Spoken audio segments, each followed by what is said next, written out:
केवल भगवन नाम, केवल भगवन नाम। ये त्रिवार परम सत्य प्रमाणित करने के लिए कहा जाता है। कोई बात कही जाए तो त्रिवाचा कही जाती, 3 बार बोलो, अर्थात परम सत्य बात में हो जाएगी अगर 3 बार बोलोगे। हे प्रीतम, तुम नाम ले लो, ये मेरा त्रिवार निर्देश है। नाम ही ईश्वर है। जिज्ञासु भक्तो, ये शपथ पूर्वक श्री कृष्ण द्वैपायन व्यासदेव जी ने कहा कि हरेर नाम हरेर नाम हरेर नामैव केवलम कलौ नास्तेव नास्तेव नास्तेव गति अन्यथा। केवल हरिनाम, केवल हरिनाम, केवल हरिनाम इस कलयुग में गति है। नाम के अतिरिक्त कोई गति नहीं है, कोई गति नहीं है, कोई गति नहीं है। शपथ पूर्वक 3 बार आश्वस्त करता हूं कि भगवान का नाम ही एकमात्र गति है। भगवान के नाम के सिवाय सतोगुण, रजोगुण, तमोगुण से बच जाए बहुत कठिन बात है। और इन गुण का चक्कर ऐसा है कि अभी कसम खाया कि ये नहीं करूंगा, और जहां रज और तम मिश्रित गुण आया तो तुरंत कसम भूल जाओगे और वही काम कर बैठोगे। जब तुम तमोगुण में रहोगे तब तुम्हें आलस्य, तंद्रा, भ्रम, अज्ञान ये अभिभूत कर रखेगा। अगर तुम मेरा नाम लोगे तो तमोगुण पर विजय प्राप्त कर लोगे और हर समय तुम्हारे हृदय में आनंद रहेगा। जब तुम रजोगुण में रहोगे तब विषय भोग, अपने शरीर की मान प्रतिष्ठा, लोकैष्णा, आरोग्य, यश, कीर्ति, इनकी चाह होने लगेगी। यदि तुम मेरा नाम लोगे तो रजोगुण का प्रभाव तुम्हारे ऊपर नहीं पड़ेगा। तुम्हारे हृदय में हर समय नाम विराजमान है तो तमोगुण का प्रभाव नहीं पड़ेगा। आएगा पर प्रभाव नहीं डालेगा, रजोगुण आएगा पर प्रभाव नहीं डालेगा। जब तुम शतोगुण में रहोगे तो स्वधर्माचरण, पूजा पाठ, जप आदि, दया आदि ये सात्विक भाव रहेंगे, लेकिन ये भी बांधने वाले हैं। यदि तुम मेरा नाम लोगे तो तुम गुणातीत हो जाओगे। निरंतर नाम जप करने वाले के हृदय में ब्राह्मी अवस्था जागृत हो जाती, भगवदाकार वृत्ति। तुम कृतार्थ हो जाओगे, तीनों गुणों को जीत लोगे।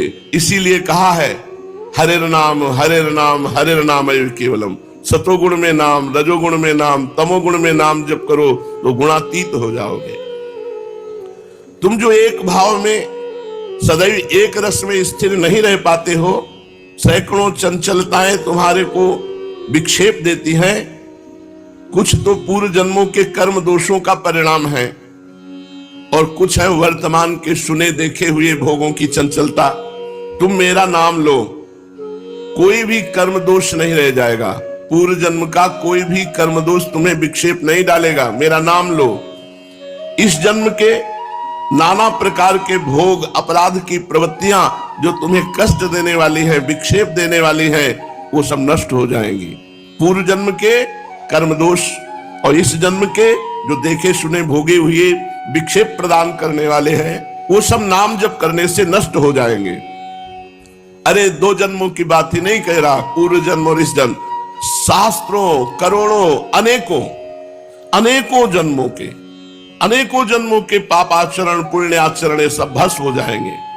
पाप और पुण्य दोनों जब भस्म होते हैं तब भगवत प्राप्ति होती है। और ये नाम करेगा, इसलिए खूब नाम जप करो। जन्म जन्म में तुम्हारे द्वारा न जाने कितने कुकर्म किए गए हैं, वो सब जमा है तुम्हारे संचित कर्म के रूप में। नाम जप करो तो भस्म हो जाएंगे, अन्यथा दूसरा कोई उपाय नहीं है।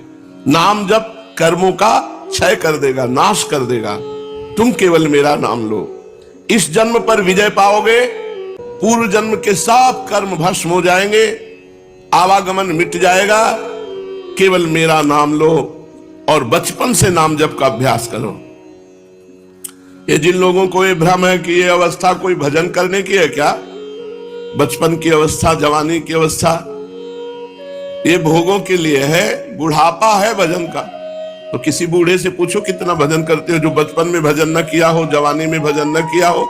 जिसने बाल्यावस्था, जवानी में भजन नहीं किया, वो बुढ़ापा में परपंच के सिवा भजन नहीं कर सकता। भजन कोई खिलवाड़ नहीं है। तो पूज्य बाबा कह रहे हैं बचपन से भजन करो।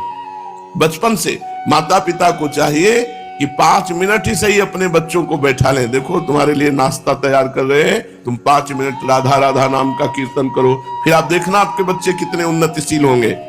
ये जो आप अपने बच्चों को टीवी दिखाते हो, आधुनिकता सिखाते हो और नाना प्रकार की संसारिकता के साज सजाते हो, यही तुम्हारे गले में पैर रखकर मारेंगे। तो हजारों ऐसे संसार में केस हो रहे हैं। ये जो आधुनिकता बढ़ रही ना, अपने बच्चों को माता पिता बालकें बुलावें उधर भरे सोई जतन से। अगर धर्म नहीं सिखाओगे, नाम जप नहीं सिखाओगे, अध्यात्म नहीं सिखाओगे, तो यही तुम्हें डंडों से मारेंगे, यही तुम्हारी जान के घातक बन जाएंगे, राक्षस हो जाएंगे। ये इनके संस्कार डालो, छोटे छोटे बच्चों को बैठा लो, भागवत कथा सुनाओ, रामायण सुनाओ, नाम कीर्तन करवाओ, स्वयं नाम कीर्तन करो, बोलो राधा राधा बोलो, नाम कीर्तन करवाओ, नाम जप करवाओ, तो यही आगे चलकर धर्मात्मा बनेंगे।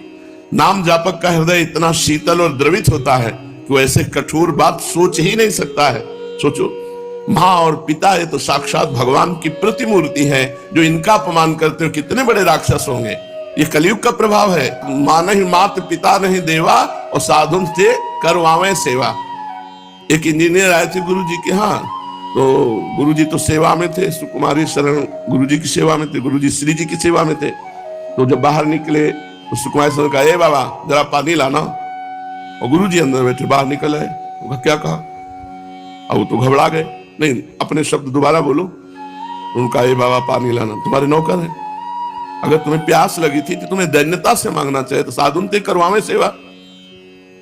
प्यास लगी पानी मिलेगा, याचना कर सकते हो, आज्ञा नहीं दे सकते पानी लाना, तुम्हारे नौकर है, चलो निकलो, दोबारा यहां मत आना, हटा दिया। ये कलयुग का प्रभाव। मां नहीं मात पिता नहीं देवा, साधुन ते करवावे सेवा। जो बाल्यावस्था में संस्कार डाले जाते हैं उनका बड़ा प्रभाव होता है। बाल्यावस्था में सिखाया गया था, माता पिता के चरण छुओ, चाचा के चरण छुओ, बड़े भैया के चरण छुओ। जब भगवान अपने भ्राता से इस तरह का प्रेम करते हैं, माता से इस तरह का प्रेम करते हैं, अपने परिवार संपूर्ण जीवन जीने की कला रामचरितमानस सिखाती है। भगवान मर्यादा पुरुषोत्तम श्री राम स्वयं आचरण वो करके बिना भोगे नष्ट नहीं होगा। ना भोगम चीते कर्म कल्प कोटि सतैरपि। ये बड़ी विचित्र बात है। 100 कल्पों तक आज का किया हुआ कर्म रखा मिले। गलत कर रहा है उसको भी प्रणाम किया, चल दिया, ना उसकी चर्चा की ना उसका चिंतन किया कि ये गलत कर रहा, ना गलत कर रहा, भगवान जाने। प्रभु जिसको जैसे चला रहे हैं वो चल रहा है, हमें जैसे चला रहे हैं हम चल रहे हैं। अरु ये साधु संग जिन छूटो, ब्रजवासिनु सोचो। ब्रजवासियों से दुलार हो, बंसो हरि जिन हो बिछो। हे हरि, आप बड़े करुणामय हो, आप कृपा करके मुझे प्रिया प्रीतम से मोह करा दो। मोह